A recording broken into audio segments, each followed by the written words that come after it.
Ek weet nie of jy bekend is met die baie bekende skildery van die Smalweg en die Breëweg nie.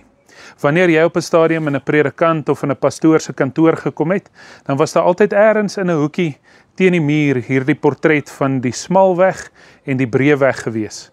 En ek het altyd as kind na hierdie twee paaie gekyk en iets het my nogal opgeval. Die mense wat op die Breëweg geloop het, het altyd vir my baie gelukkig en vrolik gelyk. Hulle het gelyk of hulle die lewe uitbundig geniet, maar die eindbestemming van die Breëweg het nie altyd vir my so rooskleurig gelyk nie.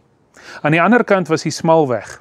En die mense wat op die Smalweg was, het weer nie vir my so gelukkig gelyk soos die mense op die Breëweg nie, maar die eindbestemming van die mense op die Smalweg het weer vir my rooskleurig en mooi en fantasties gelyk. En heel onder op die portret waar hierdie twee paaie begin het, was daar hekke.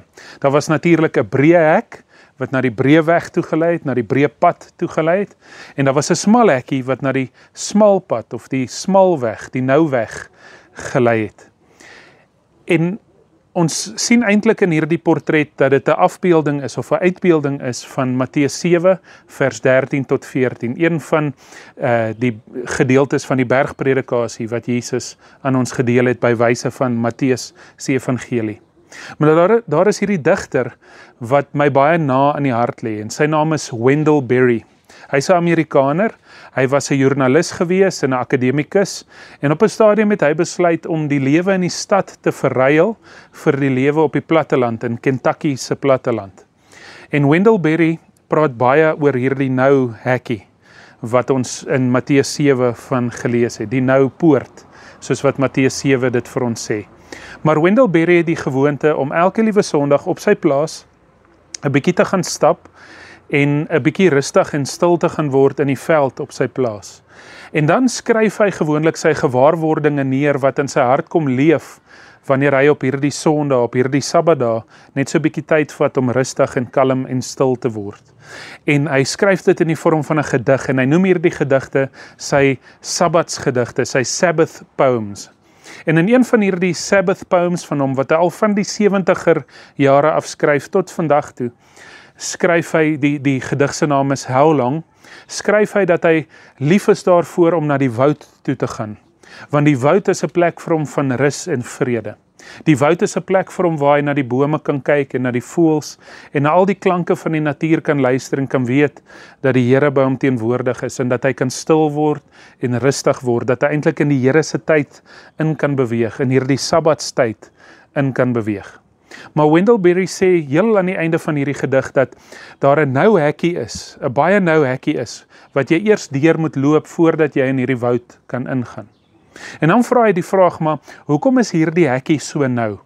Hy sê die hekkie is nou, want jy kan nie met jouself en met al jou gereedskap, al die middele wat jy gebruik om jou daaglikse arbeid te verrig, jy kan nie met dit alles saam met jou deur hierdie hekkie loop na die woud van rus en van vrede en van kalmte en van die Here se teenwoordigheid nie. Hy sê, jy moet eers al daardie gereedskap van jou, al daardie middele waarmee jy jou brood en botter verdien, al daardie middele wat die middele is van jou arbeid, dit moet jy eers buitekant die hekkie los, voordat jy deur hierdie hekkie kan beweeg na die rus en die stilte toe van die Here in die woud. Hy sê, ons kan ook nie met ons swaar belaste skouers deur hierdie hekkie stap nie. Ons moet eers dit wat ons swaar belas maak neerlê, voordat ons deur hierdie hekkie kan instap om die Here te gaan ontmoet, wat vir ons sê dat sy juk sag is en dat sy las lig is. En dit het my 'n bietjie laat wonder, hoe geneig is ek en jy nie om met ons swaar belaste skouers deur 'n baie nou hekkie van rus en vrede te wil loop nie. Ons weier baie keer om die gereedskap wat om ons belde vasgemaak is, die middele van ons arbeid, neer te lê. Of soos Wendell Berry sê, ons weier dikwels om die 6-dag wêreld wat ons geneig is om saam met ons te dra, neer te lê, voordat ons deur die nou hekkie kan loop na die rus en die vrede van die Here toe in die woud. En die vraag is hoekom? Dalk omdat dit 'n bietjie van 'n sekuriteit vir ons gee, dalk omdat ons dink ons verlossing lê in die feit dat ons kan hard werk en kan produseer, dalk omdat ons dink ons net waarde het as ons kan hard werk en kan produseer en die middele saam met ons dra wat ons nodig het vir ons arbeid, ons gereedskapsbelde die heeltyd aan ons lywe het, dan dink ons het alleenlik waarde. Maar Wendell Berry probeer eintlik in hierdie gedig vir ons sê, dat in die woud het ons hierdie dinge nie nodig nie, want ons waarde lê nie daar nie.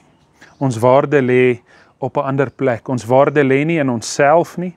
Ons waarde lê nie in die gereedskap wat ons op ons heupe dra nie, want ons moet dit immers anderkant die klein hekkie los voordat ons by die hekkie kan inloop na die woud toe.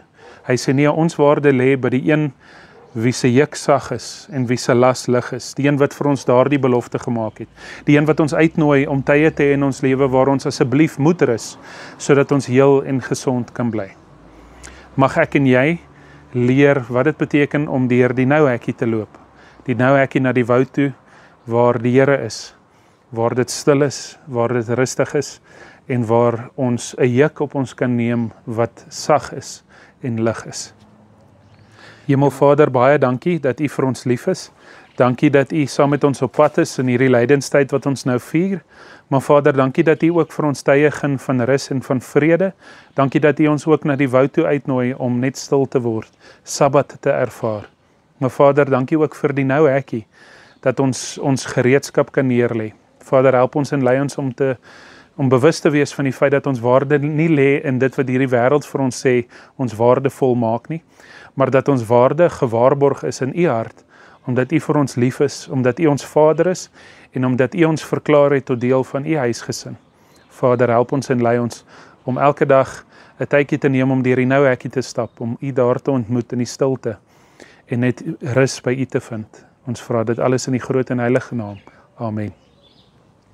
Baie dankie dat jy tyd geneem het om saam met my te kuier vandag, en mag ek en jy leer wat dit beteken om deur die nou hekkie te stap, ons gereedskap neer te lê, die middele van ons arbeid neer te lê en die rus te vind wat die Here vir ons alleenlik kan gee, want sy juk, sê hy, is sag en sy las is lig.